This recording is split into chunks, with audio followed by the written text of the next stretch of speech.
ඔයාගේ පරිගණකයත් හිර වෙනවද? එහෙනම් ඔයාට මෙන්න පොඩි ටිප් එකක්. අපි යමු එහෙනම් වීඩියෝ එකට.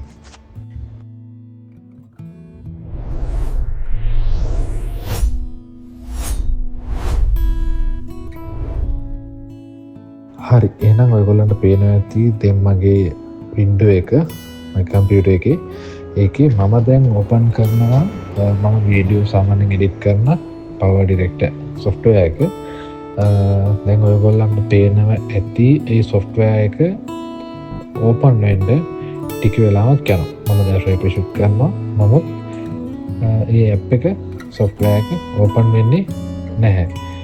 එතකොට ඕම් බලන්න මගේ මැෂින් එකේ තියෙන perform එක ලොකු perform එකක් නෙවෙයි වෙන්නේ නැති. නමුත් මේ software එක වැඩ කරන්න පුළුවන් perform එකක් තමයි තියෙන්නේ. දැන් ඔයගොල්ලන්ට පේනවා ඇති. නමුත් එහෙම perform එකක් තිබිලත් මැෂින් එකේ on වෙන්න ටිකක් වෙලා යනවා. එතකොට බලමු ඒකට මොකද්ද හේතුව කියලා. task bar එකට ගිහිල්ලා right click කරන්න. right click කරාට පස්සේ එතන යට ඉඳලා උඩ තියෙනවා task manager. ටාස්ක් මැනේජ් එකට යන්න. ටාස්ක් මැනේජ් එකට ගියන් පස්සේ පළවෙනියටම ඕපන් වෙලා තියෙන ටැබ් එක නෙවෙයි මම ඊතලෙන් පෙන්නන ටැබ් එක ක්ලික් කරන්න.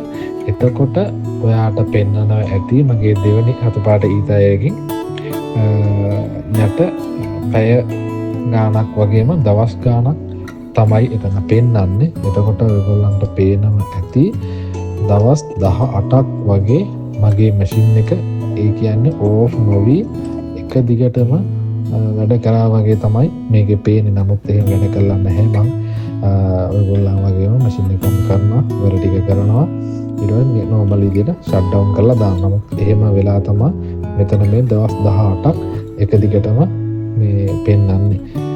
ඒක රීස්ටෝර් කරගන්නේ ලොකු දෙයක් නැහැ.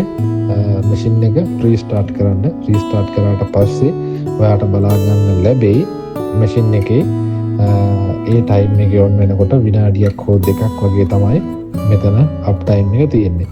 ඊට පස්සේ ඔයාට සාමාන්‍ය කලින් තිබිච්ච ස්ට්‍රක් ගතියට වඩා ස්මූත්ලි සාමාන්‍යයෙන් වැඩ ටික කරගෙන යන්න පුළුවන්. නැවතත් සුපුරුදු ස්පීඩ් එකට තවත් මේ වගේ ටිප් එකක් අරගෙන තවත් වීඩියෝ එකකින් හමු වෙමු. එහෙනම් හැමෝටම සුබ දවසක්.